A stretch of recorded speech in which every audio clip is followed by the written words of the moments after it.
noite, queridos irmãos. É com muita alegria que iniciamos mais um programa Identidade Católica.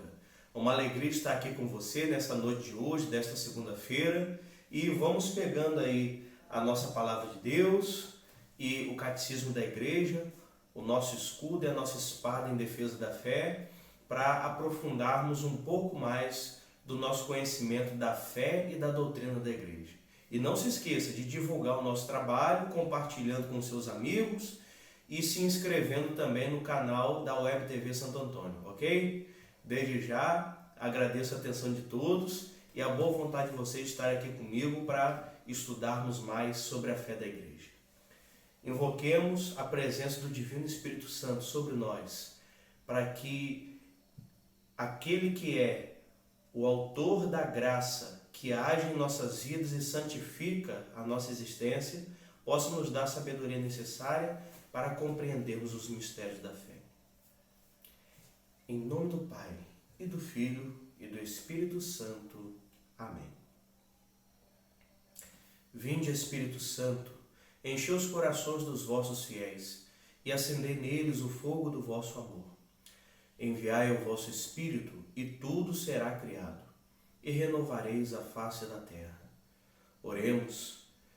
Deus, que instruíste os corações dos vossos fiéis com a luz do Espírito Santo, fazei que apreciemos retamente todas as coisas, segundo o mesmo Espírito, e gozemos sempre da sua consolação. Por Cristo, Senhor nosso. Amém. Inspirai, Senhor, nossas palavras e ações e ajudai-nos a realizá-las, para que em vós comece e termine tudo aquilo que fizermos. Por Cristo nosso Senhor. Amém. Nossa Senhora Aparecida, Mãe, Rainha e Padroeira do Brasil, rogai por nós. Santo Antônio, Santo Tomás de Aquino, rogai por nós. Em nome do Pai, e do Filho, e do Espírito Santo. Amém. Então, queridos irmãos, dando continuidade ao nosso estudo sobre o credo, no catecismo da igreja, o Deus Pai que é criador do céu e da terra, vamos agora aprender um pouco mais sobre o Criador. Página 83 do catecismo, a partir do parágrafo 279 do catecismo. Então vamos lá. Parágrafo 279. No princípio, Deus criou o céu e a terra. Com essas solenes palavras, inicia-se a Sagrada Escritura. O símbolo da fé retoma estas palavras, confessando Deus Pai Todo-Poderoso, como Criador do céu e da terra, de todas as coisas visíveis e invisíveis. Agora vamos pegar aqui na palavra de Deus, como está escrito aqui. Veremos que está escrito da mesma forma. Gênesis capítulo 1, versículo 1. Como inicia a palavra de Deus? A Sagrada Escritura, o primeiro versículo da Sagrada Escritura nos diz: no princípio, Deus criou o céu e a terra. Não é? As três primeiras palavras da Bíblia, no original em hebraico, dizem Bereshit, Barach, Elohim. Bereshit, no princípio. Barach, criou, é o verbo criar. Criou. Elohim, Deus. No princípio criou Deus o céu e a terra. Palavra do Senhor, graças a Deus. Então a gente percebe aqui que as três primeiras palavras da Sagrada Escritura já trazem para nós bastante informação. Que Deus é o autor e a origem de tudo. Por isso diz no princípio. Deus criou um princípio de todas as coisas. Tudo tem um princípio. O único que não tem princípio é o próprio Deus, porque Deus é eterno. Ou seja, dizer no princípio é o mesmo que dizer que fora Deus, todas as outras coisas não são eternas, são criadas. Tiveram um princípio e terão um fim. Criou, o verbo criar, mostra que Deus é o único criador de todas as coisas. Todos os outros fabricam, geram, mas só Deus cria. Porque criar é você fazer algo existir a partir do nada. Criar é criar do nada. E a terceira grande informação que nos traz este versículo, né? No princípio Deus criou. Quem que criou? Deus. Então, já faz parte, é um dos principais atributos divinos, um dos principais atributos de Deus, ser Ele o Criador, a fonte e a origem de tudo. Então vamos continuar aqui a nossa reflexão. Diz que Deus criou o quê? O céu e a terra, ou seja, o universo, tudo que existe, o mundo material e o mundo espiritual. Mas continuemos. Parágrafo 280. A criação é o fundamento de todos os desígnios salvíficos de Deus, o começo da história da salvação, que culmina em Cristo. Inversamente, o mistério de Cristo é a luz decisiva sobre o mistério da criação. Desde o início, Deus tinha em vista a glória da nova criação em Cristo. Ou seja, a criação é o primeiro ato salvador de Deus. Por quê? Porque é grande ato de misericórdia fazer as coisas passarem a existir. O simples fato de nós existirmos já é um grande dom de Deus. Por isso que a criação já é o começo da salvação, já é o começo da história da salvação. Então, já na criação, todas as coisas criadas já estão no plano salvífico de Deus. Deus criou todas as coisas já pensando, não é, na nova criação do universo que se daria pela ressurreição e pela glorificação de Cristo. A partir do momento que Cristo cumpre a sua missão, morre e ressuscita, assumindo a sua figura gloriosa de Rei do Universo, Deus então, por herança, entrega a Jesus, o seu Filho, o poder de todo o universo em suas mãos. Então, Cristo, ao ressuscitar e ao assumir a sua glória de Rei do Universo, ele realiza então o projeto de transformar toda a criação do universo numa nova criação. Ou seja, se a criação antes ela era imperfeita e defeituosa, né, por causa da queda, por meio da redenção de Cristo, essa criação ela é redimida e ela se torna perfeita. Porque ela foi redimida, ela foi aperfeiçoada pela redenção de Cristo. Todos nós nos tornamos novas criaturas em Cristo Jesus. Então este é o plano de Deus. Já criou tudo em vista de Cristo. Em vista da glorificação do teu Filho. E isso nos faz lembrar justamente do hino cristológico. O hino de louvor a Cristo Senhor do Universo, que está na carta de São Paulo aos Colossenses, capítulo 1, versículos do 15 ao 20, onde Deus o torna primogênito de todas as criaturas e Senhor da glória e Senhor de todo o universo. Né? Então, 281. É por isso que as leituras da Vigília Pascal, celebração da criação nova em Cristo, começam pelo relato da criação. Ou seja, na Vigília Pascal são feitas 7 leituras do Antigo Testamento mostrando todo o plano da história da salvação. Todo o plano da salvação de Deus. Que começa lá na criação, justamente mostrando que o ato de criar todas as coisas já é o primeiro ato salvador de Deus. Porque Ele nos deu o dom da existência. Ele nos deu a grande graça de nós existirmos. Porque Deus não precisaria nos criar, mas nos cria por amor. Não é? Então, continuando. Vamos agora para o primeiro ponto. A catequese sobre a criação. Parágrafo 282. A catequese sobre a criação se reveste de uma importância capital, uma importância enorme, pois explicita a resposta da fé cristã à pergunta elementar feita pelos homens de todas as épocas. De onde viemos? Para onde vamos? Qual é a nossa origem? Qual é o nosso fim? De onde vem e para onde vai tudo o que existe? As duas questões, a da origem e a do fim, são inseparáveis. São decisivas para o sentido e a orientação de nossa vida e de nosso agir. Porque é de extrema importância saber de onde vim e para onde eu vou, justamente para poder dar sentido à minha vida. Porque eu vou governar a minha vida tendo em vista o porquê que eu vim ao mundo e para que eu vim ao mundo. O porquê eu nasci e para onde eu irei. É tomando conhecimento disso que eu vou criar os planos e projetos da minha vida. Então, essas duas perguntas, de onde vim e para onde vou, elas são inseparáveis. Porque são elas são, a resposta delas é a bússola que vai governar e orientar a nossa vida. Entende? Então, ou seja, aqui mostra para nós que as catequeses sobre a criação do mundo, elas são de uma importância enorme, porque elas mostram para nós a importância da religião e a importância de Deus nas nossas vidas. Primeiro, a importância da religião, porque a religião busca dar respostas a essas perguntas que até hoje a ciência não foi capaz de responder.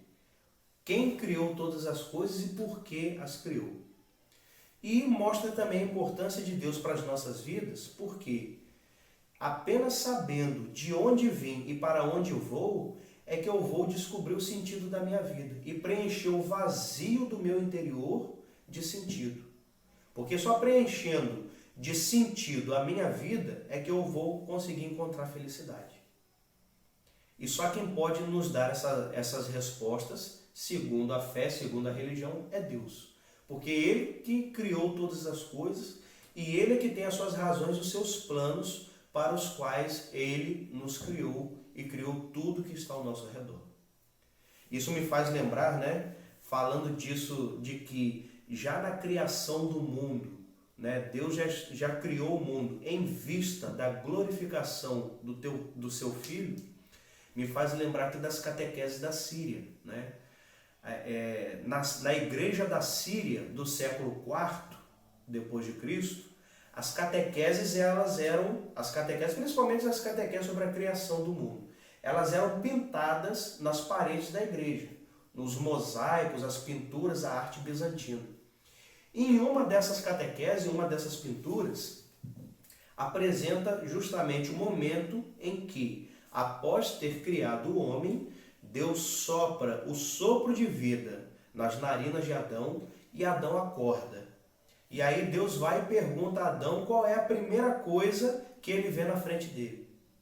E a primeira coisa que Adão viu na frente dele foi uma visão que Deus deu a ele. E o que Adão viu nessa visão? Ele disse assim para Deus: eu estou vendo um homem no alto de uma montanha sendo crucificado no meio de outros dois homens. Ou seja, mostrando para nós que Deus, ao criar todas as coisas e criar o homem, ele já tinha no seu plano enviar o seu Filho para revelar-nos quem ele é e para nos salvar. Ou seja, já na criação do homem e na criação do universo, Deus já estava ali planejando, criando tudo em vista da glorificação do seu Filho, que é Deus junto com o Pai. Tá certo? Olha que coisa linda, Como é a sabedoria divina, a sabedoria de Deus. Então, meus irmãos, as catequeses sobre a criação do mundo, elas também são de uma importância capital para nós, porque elas são de grande valor para a evangelização, para a evangelização daqueles que ainda não creem em Deus. Por quê? Porque é na criação do universo que nós encontramos o maior número de provas racionais da existência de Deus. Porque quando a gente olha a beleza e a perfeição da criação e das criaturas, quando a gente olha que a natureza tem as suas leis e tudo está feito perfeitinho na sua devida ordem, A natureza tem as suas leis, tem o seu equilíbrio e tem a sua ordem. A gente pensa, poxa, nós seres humanos não teríamos jamais inteligência para fazer isso tudo, o que existe na natureza, de uma forma tão perfeita.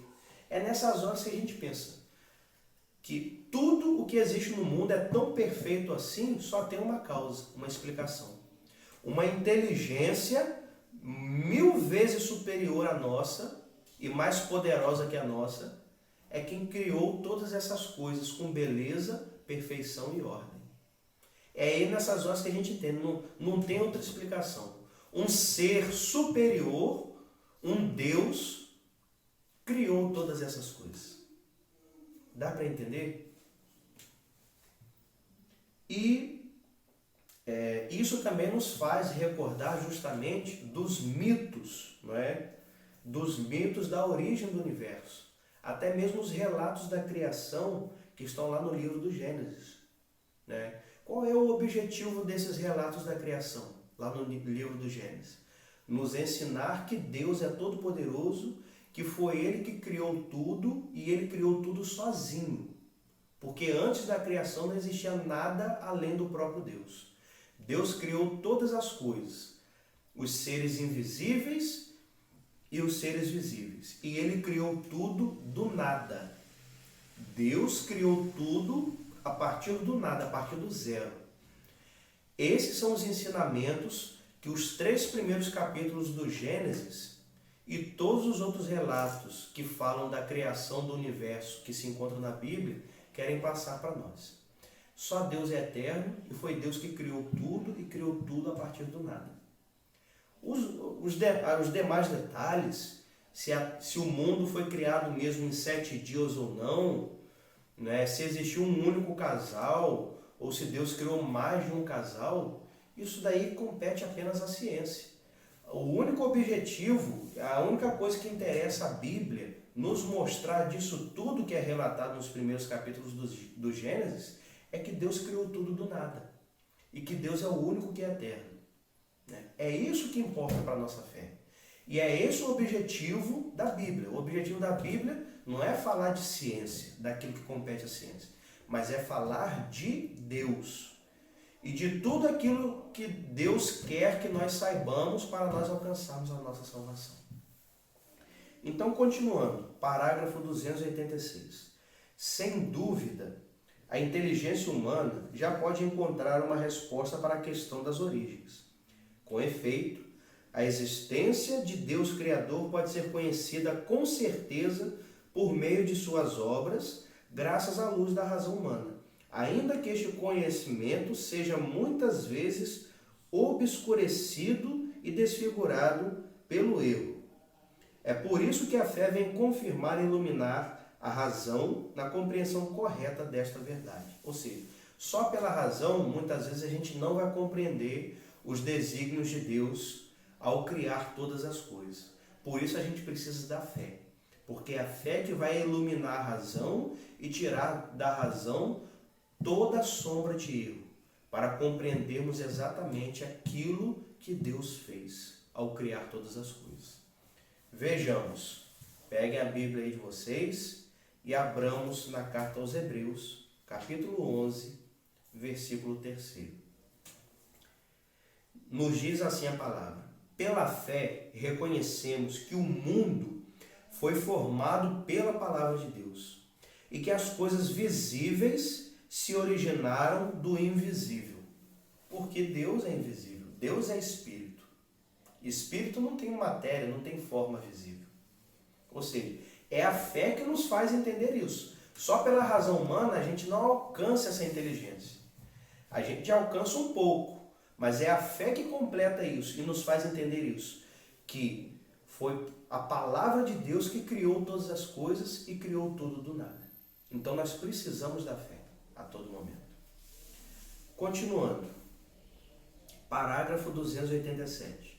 A verdade da criação é tão importante para toda a vida humana que Deus, em sua ternura, quis revelar a seu povo tudo o que é útil conhecer a este respeito. Para além do conhecimento natural que todo homem pode ter do Criador, Deus revelou progressivamente a Israel o mistério da criação. 288. Assim, a revelação da criação é inseparável da revelação e da realização da aliança de Deus, o único, com o seu povo. A criação é revelada como sendo o primeiro passo rumo a esta aliança, como o testemunho primeiro e universal do amor todo-poderoso de Deus. Ou seja, o que aqui está querendo nos dizer? Que para nós compreendermos todo o plano salvador de Deus, não basta a gente ficar apenas na criação. A criação é o primeiro sinal de que Deus tem um plano para a humanidade.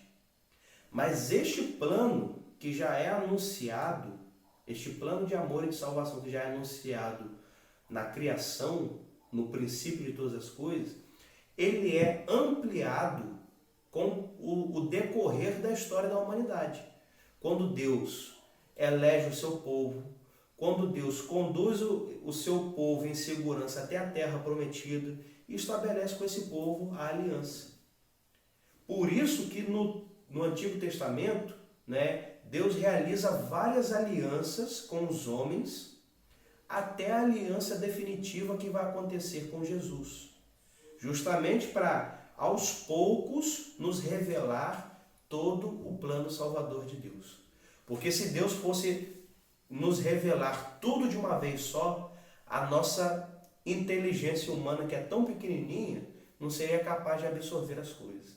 Mas Deus, ele revela o seu plano de amor aos poucos, para que a humanidade possa ser capaz de dar conta de todo o plano de Deus. Então, assim foi na história da humanidade. Deus estabeleceu uma primeira aliança com a humanidade, quando ele criou todas as coisas e criou o homem. Depois ele estabelece uma segunda aliança com Noé. Quando Deus, depois de destruir o mundo, ele recria o mundo do zero novamente, a partir de Noé e da sua arca. Segunda aliança, o arco-íris. Depois, uma terceira aliança Deus estabelece com Abraão, escolhendo Abraão para ser o pai do povo eleito de Deus. Depois, ele estabelece uma nova aliança, libertando o povo de Israel do Egito e concedendo a terra prometida.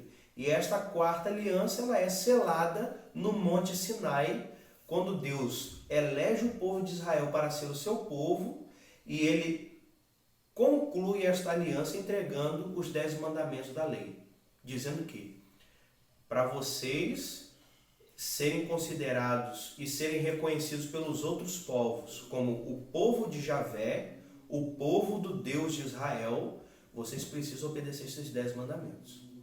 E aí, em Jesus, é que toda essa história das alianças de Deus com o seu povo, com a humanidade, é concluída de forma perfeita e definitiva a partir de Jesus.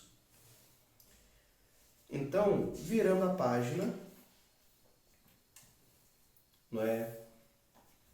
no final aqui do 289, lidas à luz de Cristo na unidade da Sagrada Escritura e na tradição viva da Igreja, essas palavras são a fonte principal para a catequese dos mistérios do princípio. A criação, ou seja, em que consiste a criação do mundo, ou a história, as catequeses da criação. Deus criou todas as coisas. Segundo, a queda dos anjos, os demônios, os anjos que se rebelaram contra Deus, a queda. Primeiro, Deus cria todas as coisas. Segundo, a queda dos anjos e a queda da humanidade mediante o pecado.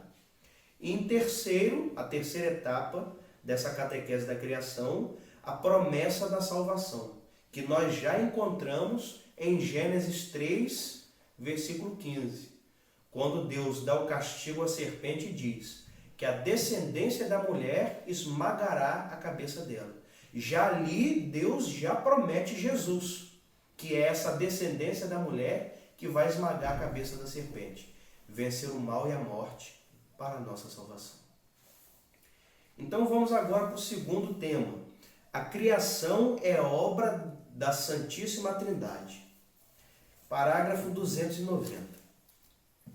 No princípio, Deus criou o céu e a terra. Gênesis 1, versículo 1. 3 coisas são afirmadas nessas primeiras palavras da Escritura. O Deus eterno pôs um começo a tudo que existe fora dele. Só ele é o Criador, não é?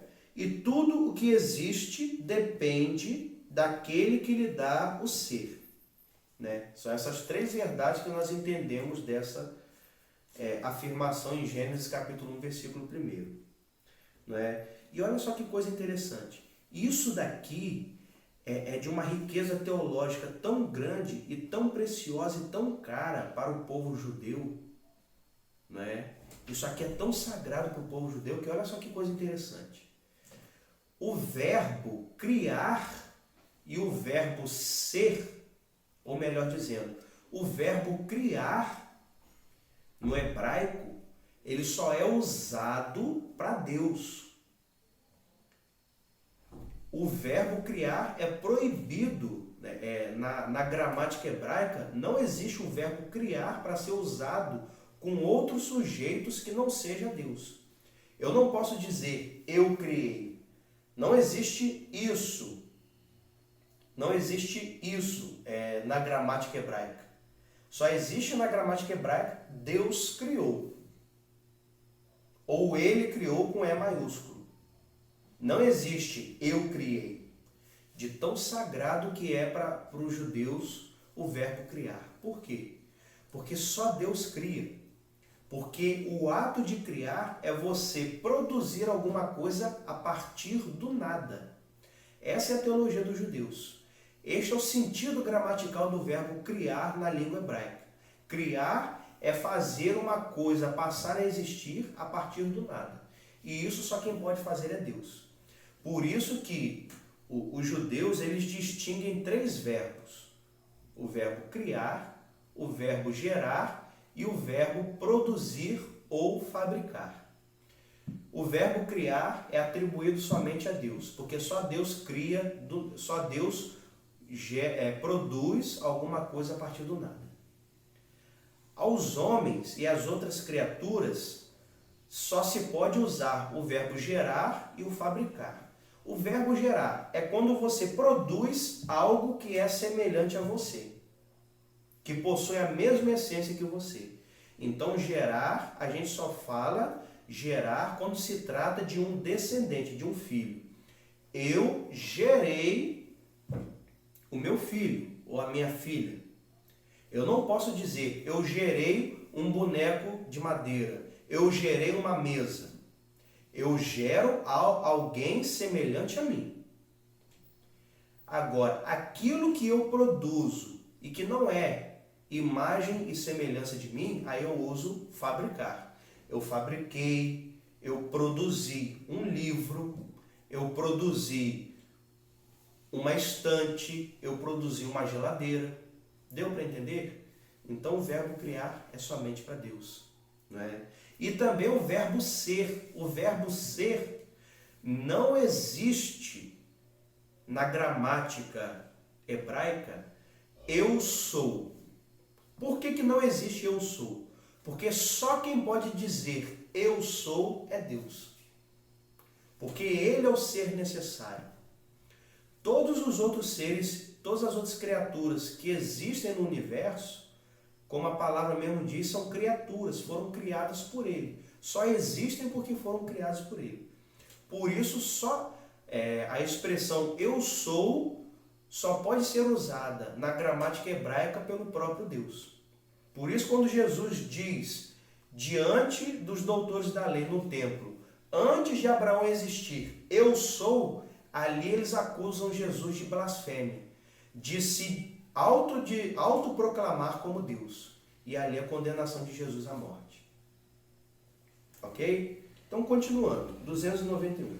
No princípio era o verbo, e o verbo era Deus. Tudo foi feito por ele, e sem ele nada foi feito. João, capítulo 1, versículos do 1 ao 3. Ou seja, o próprio Evangelho de João nos afirma que lá na criação do universo, não só estava a pessoa do Pai, mas o Filho também estava junto com o Pai no ato da criação. A fé da Igreja afirma, outro sim, a ação criadora do Espírito Santo. O Espírito Santo é o doador de vida. o Espírito Criador, a fonte de todo bem. Sabe aonde a gente vê indícios da presença do Espírito Santo na criação das coisas? Lá no capítulo 3 do livro do Gênesis, quando fala que após modelar Adão do barro, Deus sopra nas narinas de Adão o sopro da vida. E nós já aprendemos nos encontros anteriores que a palavra sopro vem do hebraico ruach, que significa espírito. Não é? Então, ou seja, a criação ela não é obra só do Pai, ela é atribuída ao Pai, mas a criação ela é obra de toda a Trindade. 292, quarta linha. Só existe um Deus. Ele é o Pai, é Deus, é o Criador, é o Autor, é o Ordenador de todas as coisas. Fez tudo por si mesmo, isto é, pelo seu verbo e sabedoria, pelo Filho e pelo Espírito, que são como suas mãos. A criação é a obra comum da Santíssima Trindade. Santo Irineu, nas suas catequeses, para tentar explicar para o povo simples que no ato da criação do universo, ali já estavam o Pai, o Filho e o Espírito Santo agindo unidos para criar todas as coisas, ele diz o quê? O Pai criou tudo, porque a criação é atribuída ao Pai. Mas o Filho e o Espírito Santo foram as duas mãos de Deus na hora de criar todas as coisas. Essa é a catequese, foi a pedagogia de Santo Irineu para explicar para os seus fiéis, né? Para as pessoas mais simples, a presença do Filho e do Espírito Santo no ato da criação, junto com o Pai, criando todas as coisas. Número 3. O mundo foi criado para a glória de Deus. Não é? Isto é uma verdade fundamental. Por que Deus criou todas as coisas?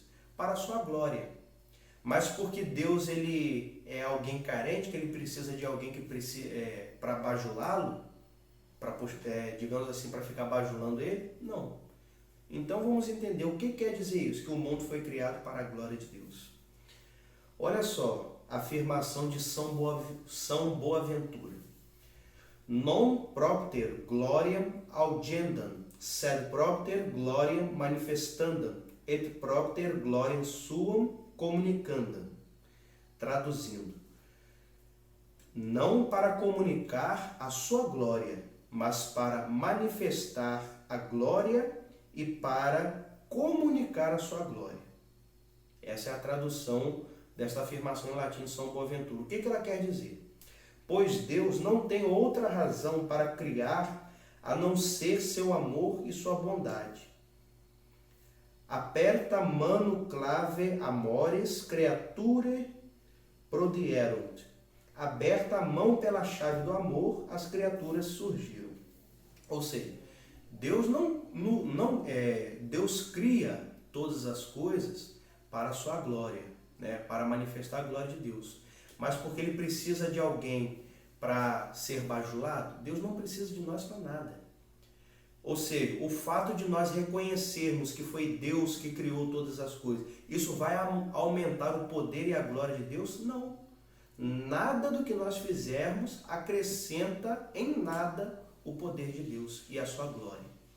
Mas Ele cria todas as coisas para que nós conheçamos a sua glória, para que nós conheçamos o amor que Ele tem por nós. Ou seja, Ele cria todas as coisas e Ele cria o ser humano por amor, simplesmente porque Ele ama. É por sua própria gratuidade. Então, este único e verdadeiro Deus, por sua bondade e virtude onipotente, não para aumentar sua felicidade nem para adquirir sua perfeição, mas para manifestar essa perfeição por meio dos bens que prodigaliza às criaturas, com vontade plenamente livre, criou simultaneamente, no início do tempo, ambas as criaturas do nada, as criaturas espirituais e corporais. Ou seja, essa verdade primordial. Deus criou do nada. E criou por quê? Para nos manifestar o seu amor. Porque Em nada nós acrescentamos ao que Deus já é. Deus, ele se basta por si mesmo.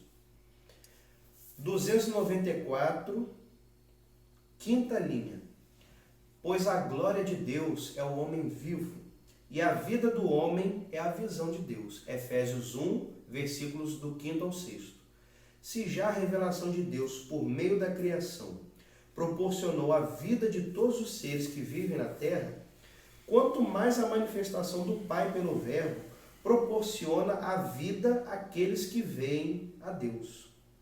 Ou seja, pois a glória de Deus é o homem vivo, e a vida do homem é a visão de Deus. Ou seja, o que quer dizer essa afirmação do apóstolo São Paulo?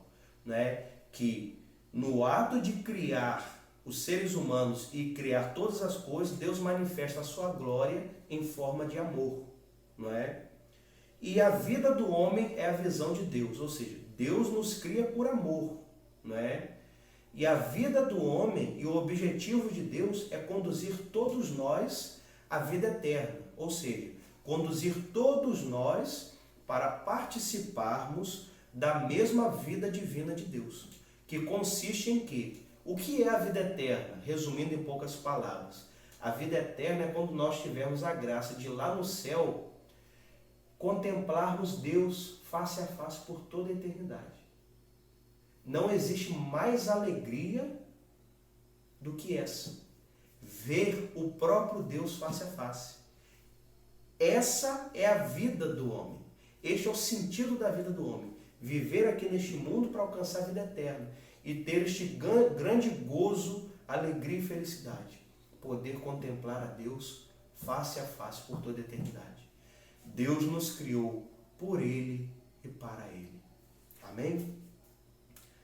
Louvado seja nosso Senhor Jesus Cristo, para sempre seja louvado. Glória ao Pai, ao Filho e ao Espírito Santo, como era no princípio, agora e sempre. Amém. Se vocês tiverem alguma dúvida sobre tudo que estudamos hoje, por favor, coloquem aí embaixo aí nos comentários, que assim que eu tiver oportunidade, eu verei e responderei com o maior prazer a todos vocês. O Senhor esteja convosco. Ele está no meio de nós. Abençoe-vos o Deus Todo-Poderoso, Pai, Filho e Espírito Santo. Amém. Glorificai o Senhor com vossa vida. Ide em paz e que o Senhor vos acompanhe. Graças a Deus.